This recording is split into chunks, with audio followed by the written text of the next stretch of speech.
This is my summer TBR. June, July, August. Spring, done. Summer is here. Summer, my least favorite season. I could not hate summer more. I hate it. But we're going to make the best out of it, and hopefully these books help. So here we go. First book I really want to read this summer is God is Round by Juan Villoro. It is a book about soccer, a brilliant kaleidoscopic exploration of soccer, and the passion, hopes, rivalries, superstitions, and global solidarity it inspires.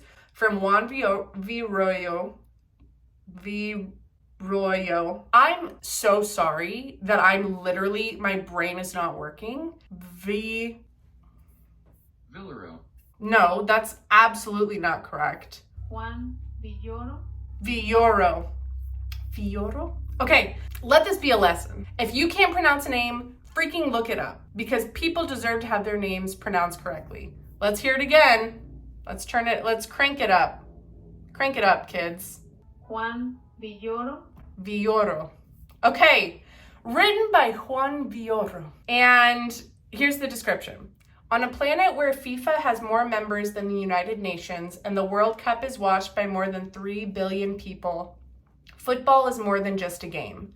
As revered author Juan Villoro argues in his passionate and compulsively readable tribute to the world's favorite sport, football may be the most effective catalyst for pan-global unity at the time when we need it most. Y'all know, I'm a soccer girly. Or football, if you live literally anywhere except for the United States. Love it. I love the true football, the football of the world.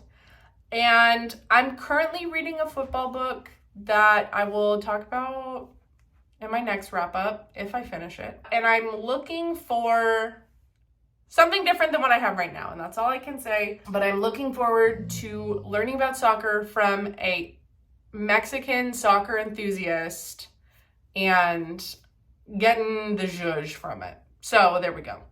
Next, I really want to read The Bandit Queens by Parini Shroff. I've seen this everywhere. It's got a great cover and it's got a great premise. Basically, a young Indian woman, not basically, I'm going to literally read you what it's about. A young Indian woman finds the false rumors that she killed her husband surprisingly useful, until other women in the village start asking for her help getting rid of their own husbands in this razor-sharp debut. I'm looking for a razor-sharp debut to sink my teeth into. It seems like it could be fun, kind of a romp.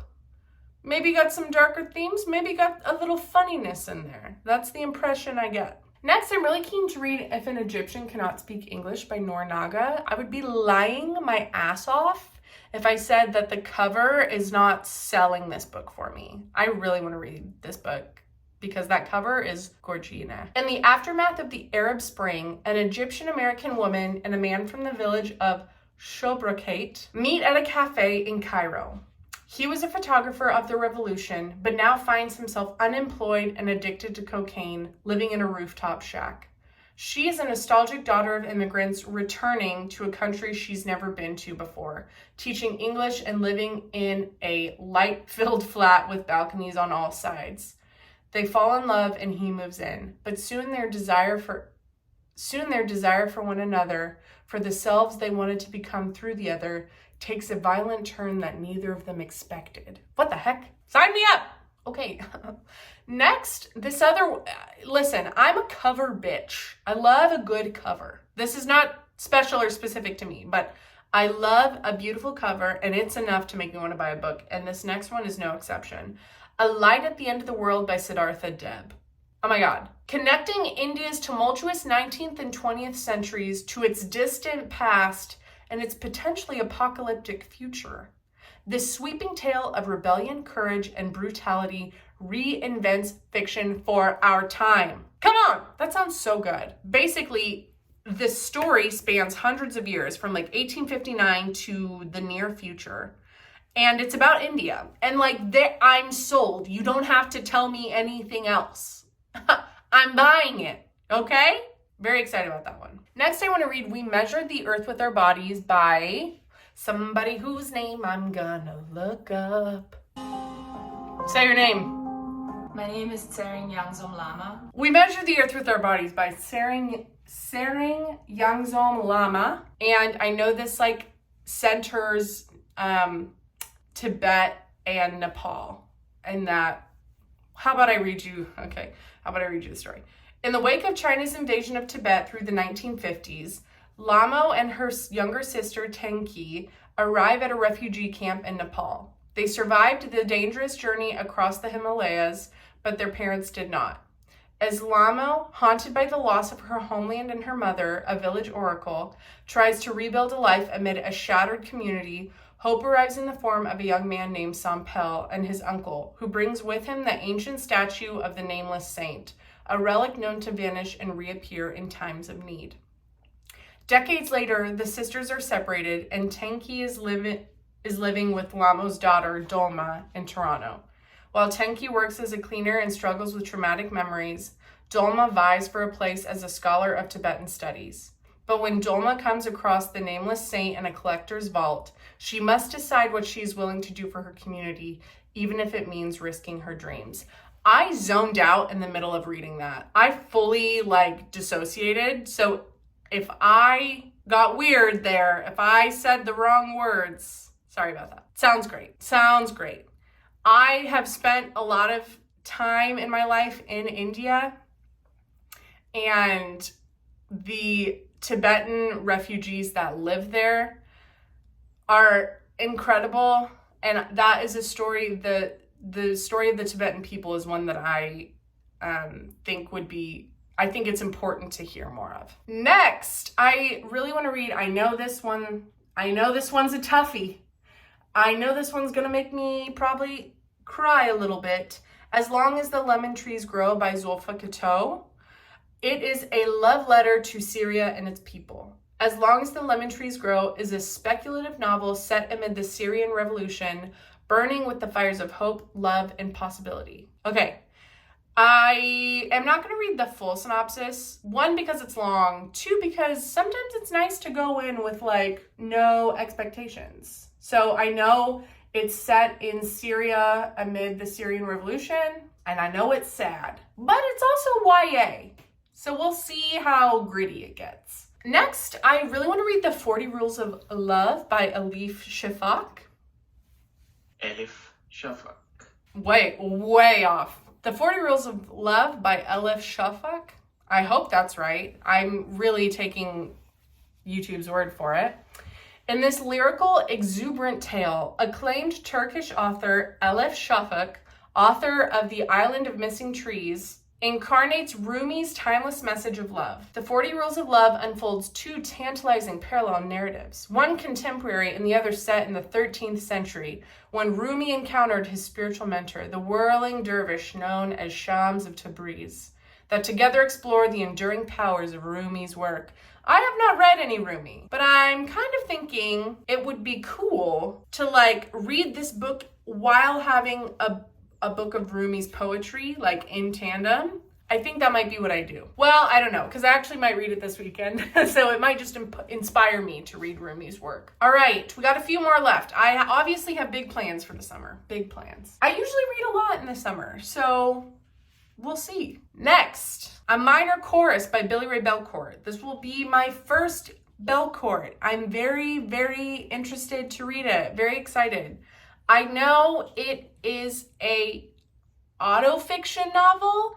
Belcourt is queer and indigenous from Canada and northern Alberta, to be specific. And I don't really want to know too much, but I know it's about him writing a novel and then in the novel. Okay, next, kind of carrying on my I read some spooky books in May. Kind of want to read some more. This is a classic, We Have Always Lived in the Castle by Shirley Jackson. Classic, weird, spooky haunted house story, and I'm ready for it. Next, Love Life Farms by B.K. Borson is one of my favorite romances, and this next one, sorry, I got distracted because I got a text message because I didn't turn my Do Not Disturb on. Okay. Love Life Farms by B.K. Borson is one of my favorite romances ever. And In the Weeds is the second book in the Love Light Farm series, and it's coming out July 4th. So I'm really excited to read it. I did not get to read it when it was on Kindle Unlimited. The Love Light Farm series was originally independently published and was available on Kindle, and it got pulled when a traditional publisher picked it up. I think Berkeley picked it up. And so that's what this book is, and all I know is it's a second chance romance about two people that were in the first book. And that sounds fun to me. Next, I want to read Fates and Furies by Lauren Groff. Every story has two sides. Every relationship, two perspectives. And sometimes it turns out the key to a great marriage is not its truths, but its secrets. At the core of this rich, expansive, layered novel, Lauren Groff presents the story of one such marriage over the course of 24 years. I bought it at Half Price Books, so we gotta work on our physical TBR at some point. Another book from my TBR shelf is How the One-Armed Sister Sweeps Her House by Cherie Jones. And it's set in Barbados, in Baxter's Beach. Lala's grandmother Wilma tells the story of the one-armed sister. It's a cautionary tale about what happens to girls who disobey their mothers and go into Baxter's tunnels. The Baxter's tunnels. Okay? When she was grown, Lala lives, here we go. When she's grown, Lala lives on the beach with her husband, Aiden, a petty criminal with endless charisma whose thwarted burglary of one of the beach mansions sets off a chain of events with terrible consequences. A gunshot no one was meant to witness. A new mother whose baby is found lifeless on the beach. A woman torn between two worlds and incapacitated by grief. And two men driven into the tunnels by desperation and greed who attempt a crime that will risk their freedom and their lives. How the One-Armed Sister Sweeps Her House is an intimate and visceral portrayal of interconnected lives across race and class in a rapidly changing resort town told by an astonishing new author of literary fiction. Sounds really good. Smithy, I think this is a Smithy rec. And what she says goes in my book. I'm going to read a book that she says is good. And this is one of them. So that's some books I really want to read this summer. Am I going to stick to it? Probably not. You can't see, but right down here are the books that were on my winter and spring TBR that I have yet to read. I don't know what to tell you. I don't know what to tell you. Maybe I'll get to those as well. Maybe I will. Maybe I will. But that's it. I want to thank you for watching. I really appreciate it. I really love you. And I hope that you do something kind and loving and caring for yourself today. And I'll see you in the next one. Bye.